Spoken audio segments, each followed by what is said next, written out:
ये जिहाद का जो पर्पस इनके मन में आया है, ये आ कहाँ से रहा है? ये मदरसों से आता है, और कहाँ से आएगा? हम हर दिन देख रहे हैं कि बम कौन फोड़ रहा है, कौन फट रहा है देह में बम बांध करके, उनके काले झंडे पे सफेद अक्षरों में क्या लिखा हुआ है सबको पता है। लाल किले पे बम फोड़ दिया तुम्हारे डॉक्टरों ने, डॉक्टर बम फोड़ ही रहा है। आईआईटीएन तुम्हारा शर्जील इमाम है, आईआईटी गया, उसके बाद क्या कर रहा है, वो नॉर्थ ईस्ट को काटने के प्लान जो है वो बना रहा है।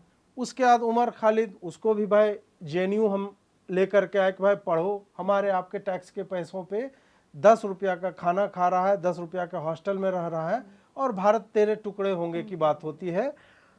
और खाली नारेबाजी नहीं होते, ऑर्गेनाइज करते हैं, और दिल्ली के नॉर्थ ईस्ट राइट्स जो 2020 में हुए उसका सूत्रधार वो बनता है, और अभी तक जेल में है, उसको बेल भी नहीं मिल रही है। पढ़ा लिखा, और पढ़ा लिखा खाली ये नहीं कि 12वीं पास करवा दिया हमने और ग्रेजुएशन कर लिया, नहीं, आईआईटीज में तुम गए हो, तुमने एमबीबीएस किया हुआ है, और एमबीबीएस करने के बाद तुम सोच रहे हो कि यार अमोनियम नाइट्रेट ला के इससे बम कैसे बना लें।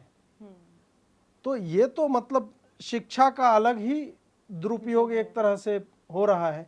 इंजीनियर बन गए और प्लान कर रहे हो कि यार नॉर्थ ईस्ट की पटरियों पर इतना मवाद डाल दें कि एयरफोर्स को आना पड़ जाए। और उसके बाद आरफा जो ट्वीट करती है कि अब केवल पंचर वाले टारगेट नहीं हो रहे, पान वाले टारगेट नहीं हो रहे हैं, अब तो हमारे एजुकेटेड मुस्लिम्स, अरे एजुकेटेड मुस्लिम बम बना रहा है तुम्हारा। 1% मुस्लिम महिलाएं ग्रेजुएट है मात्र। आप सोचिए, आप उस स्थिति में पहुंच करके still you are trying to shield the terrorist. तो ये तो भयावह है।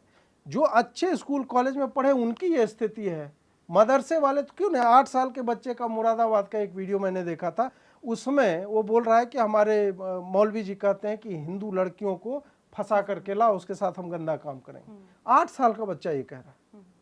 8 और 6 साल का बच्चा यदि इस माइंडसेट के साथ लाखों की संख्या में पढ़ रहा है कहीं पे, वो क्यों नहीं बम अपने देह में बांध करके फट जाएगा किसी संकट मोचन मंदिर में, या फिर कहीं पर भी फॉर दैट मैटर जा करके। तो ये तो वहीं से मदरशिप ऑफ टेररिज्म एक तरह से हमारे मदरसे। तो सर इस पे सरकार को क्या एक्शन लेना चाहिए? गवर्नमेंट को मदरसों की ऑडियो विजुअल मॉनिटरिंग करनी चाहिए, उसको क्लाउड पे डाल दो कि anybody can listen to whatever is being taught there.